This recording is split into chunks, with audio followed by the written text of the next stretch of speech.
Good morning, students. In അടുത്തായിട്ട് comparison between Coulomb's law and Biot-Savarth law. Coulomb's law ഇലക്ട്രോസ്റ്റാറ്റിക്സിലെ law ആണ്. Coulomb's lawയിൽ force എന്ന് പറയുന്നത് 1/4πε0 Q1 Q2/r² എന്നുള്ളതാണ്. Biot-Savarth law വരുന്നത് magnetic ഫീൽഡിലാണ്.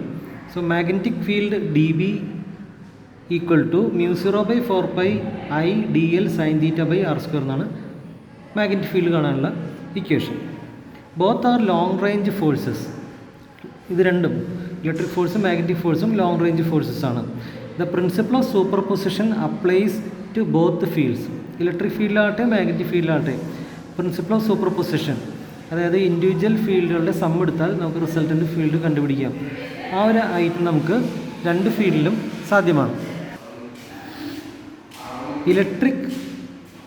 Electrostatic field is produced by a scalar source, അഥവാ ഒരു charge. ഒരു ചാർജിന് ചുറ്റുമായിട്ട് ഉണ്ടാകുന്നതാണ് ഇലക്ട്രിക് ഫീൽഡ് എന്ന് പറയുന്നത്. അപ്പോൾ അതിൻ്റെ സോഴ്സ് എന്ന് പറയുന്നത് ഒരു സ്കാലാർ ക്വാണ്ടിറ്റി ആയ ചാർജാണ്. എന്നാൽ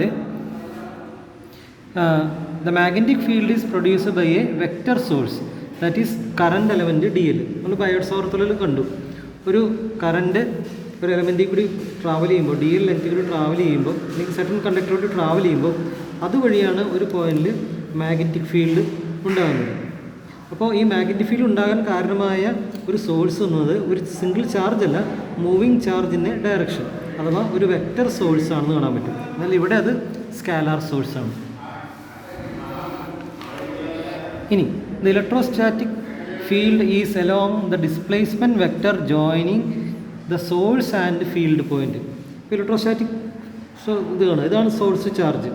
ഫീൽഡിലൊരു പോയിന്റിൽ ഇലക്ട്രിക് ഫീൽഡ് കാണാനായിട്ട് ഇത് നമ്മൾ ചേർക്കുന്നൊരു ലൈൻ വരയ്ക്കുക. ആ ലൈനിലൂടെ ആയിരിക്കും അത് വർക്ക് ചെയ്യുക. പോസിറ്റീവ് ചാർജ് ആണെങ്കിൽ പുറത്തേക്കായിരിക്കും, ഈ ലൈനിലൂടെ അകത്തേക്കായിരിക്കും നെഗറ്റീവ് ചാർജ് ആണെങ്കിൽ.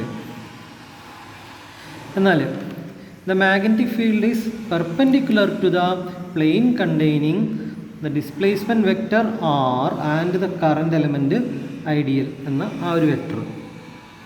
എന്താണ് പറഞ്ഞിരിക്കുന്നത്? ഡിസ്പ്ലേസ്മെൻറ്റ് വെക്റ്റർ R എന്ന വെക്റ്ററിനും ഐഡിയൽ, നമുക്ക് DL മാത്രം വെക്റ്ററായിട്ട് കാണാം. DL വെക്റ്ററിനും പെർപെൻഡിക്കുലറായ മൂന്നാമതൊരു ഡയറക്ഷനിലായിരിക്കും മാഗ്നറ്റിക് ഫീൽഡ് വർക്ക് ചെയ്യുക എന്ന് നമ്മൾ ഈ ബയോട്ട്-സാവർത്ത് ലോയിൽ കാണുന്നതിനുണ്ട്. ഇനി അഞ്ചാമത് പറഞ്ഞു കഴിഞ്ഞാൽ there is an angle dependence in Biot Savart law. Biot Savart ലോയിൽ നമുക്ക് ഒരു ആംഗിൾ കൺസെപ്റ്റ് കൊണ്ടുവരുന്നുണ്ട്.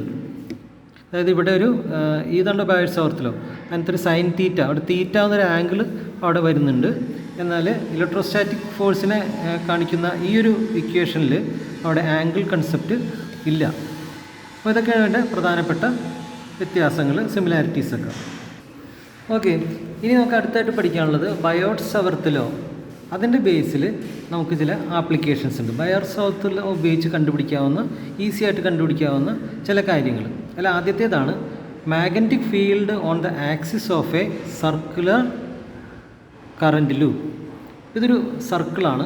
ഈ സർക്കിളിൽ കൂടി ഇതൊരു ചെമ്പ് കമ്പിയായിട്ട് വേണമെങ്കിൽ സങ്കല്പിക്കാം. ഇതിലൂടെ കറണ്ട് പാസ് ചെയ്യുന്ന ദിശ ഇവിടെ കാണിച്ചിട്ടുണ്ട്. കറണ്ട് ഇങ്ങനെ ഫ്ലോ ചെയ്യുന്നതായിട്ട് കാണിച്ചിട്ടുണ്ട്. ആക്ച്വലി ഇങ്ങനൊരു കറണ്ട് ഫ്ലോ ചെയ്യുമോ? ആക്ച്വലി ഇതൊരു കോയിലിൻ്റെ ഒരു ടേൺ മാത്രമാണ്. കോയിൽ എന്ന് പറയുന്നത് ഇതുപോലെയാണ്. ധാരാളം ടേൺസ്, കമ്പിച്ചുരുൾ ഇതുപോലെ ചുറ്റിയെടുക്കുന്നതിനാണ് നമ്മൾ കോയിൽ എന്ന് പറയുന്നത്. ഈ കോയിലിലൂടെ നമുക്ക് കറണ്ട് പാസ് ചെയ്യിക്കാം ഈ രീതിയിൽ. അതിനുവേണ്ടി നമ്മളൊരു സെല്ലിലേക്ക് ഇതിനെ കണക്ട് ചെയ്താൽ മതി, ഇങ്ങനെ കറണ്ട് പാസ് ചെയ്യും. ഇതിനുള്ള ഒരു സിംഗിൾ ടേണാണ് ഇവിടെ ഉദ്ദേശിക്കുന്നത്.